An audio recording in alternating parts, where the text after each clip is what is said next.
qui nous dirigent sont plus ou moins ont des règles, des dogmes, voire une sorte de spiritualité à eux, qui est bien souvent satanique, pas toujours, mais très spéciale, qui s'appuie sur des écritures qui sont très différentes de la vôtre, de ce que vous connaissez.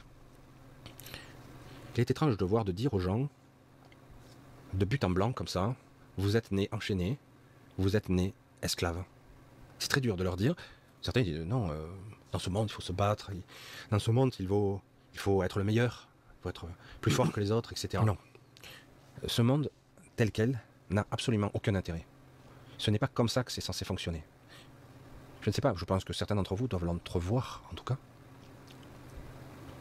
Mais la potentialité qui existe, si tout le monde était capable de se connecter aux autres, d'être en communion, d'être connecté, d'être en partenariat, en symbiose, de mettre l'intelligence au profit de l'intelligence dans le but d'une évolution, on a du mal à imaginer que nos dirigeants, par exemple la France, puissent agir contre le peuple, contre les gens, qu'ils en ont rien à foutre.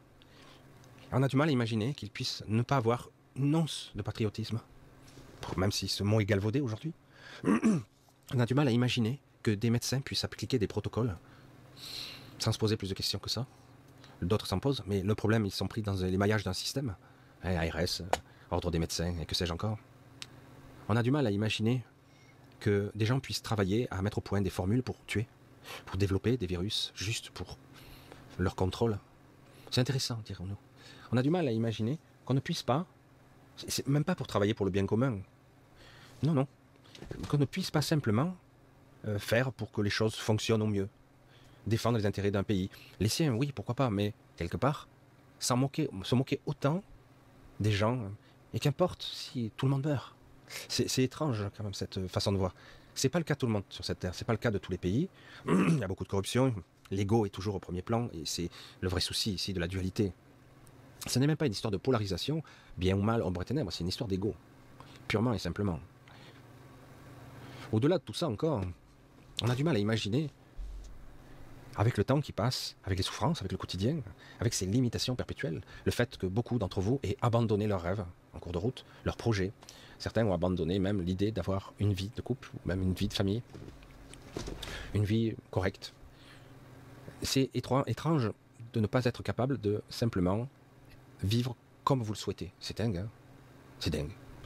Avoir le désir de vivre, de prospérer, d'avoir des enfants, de le perpétrer. Non.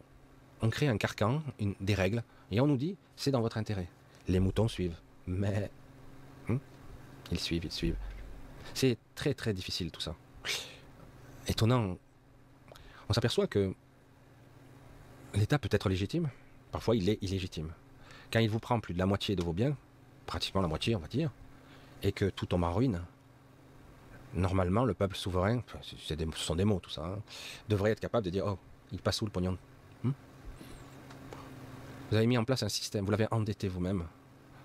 C'est terrible dans une entreprise, quelle qu'elle soit, il y aurait des règlements de compte, il y aurait des licenciements dans l'air, des fautes graves. Et ces gens-là n'ont pas besoin d'avoir un casier judiciaire vierge, ils peuvent tout détruire, tout atomiser, ils seront récompensés. Ils ne font que gesticuler, faire du bruit, faire des dégâts. Certains ont même le temps d'écrire plusieurs livres pendant qu'ils sont ministres. Juste comme ça. Mais il y a d'autres choses, d'autres exemples. Oh, je sais que certains ont la capacité d'écrire des livres très rapidement, mais quand même. Et en plus, écrémer les plateaux de télé. C'est déconcertant. Quand certains sortent avec un bilan de moins 1100 voire 1200 milliards à la fin de l'année de dette, et d'être récompensés par un job en Suisse ou ailleurs. Mais ce n'est qu'un exemple parmi tant d'autres. N'importe qui d'autre, il serait viré avec pertes et fracas, mais bon, puisque ce sont les cons qui payent. Tout ceci vous maintient dans une vision terre à terre, le corps, les médias, ce que certains vont nommer même la réalité. Sauf que cette réalité est vraiment un piège. Cela fait des années que j'ai écrémé certains milieux. Vous le savez, pour certains d'entre vous, certains m'ont suivi même avant, quand j'étais sur une autre chaîne, il y a très longtemps, ça commence à faire quelques années. Des fois, je n'étais pas devant la caméra d'ailleurs, mais j'étais en technique où je préparais les émissions, fut un temps, ou les podcasts d'ailleurs. Je faisais ça. Et j'étais fier de faire partie de quelque chose qui va peut-être mener à l'éveil des consciences. Et un petit peu déroutant de constater que, quelque part, Beaucoup de gens, énormément de personnes souffrent, ont besoin de réponses, de comprendre pourquoi. Pourquoi elles sont perdues, pourquoi elles sont manipulées, pourquoi on leur ment sans cesse, pourquoi tout est faux. C'est étrange. Quand des fois on entend pour la première fois des histoires rocambolesques, on se dit c'est du délire. Et puis petit à petit, des fois, lorsqu'on commence à se poser certaines questions, on est tout étonné. On se dit mais c'est vrai, merde, pourquoi?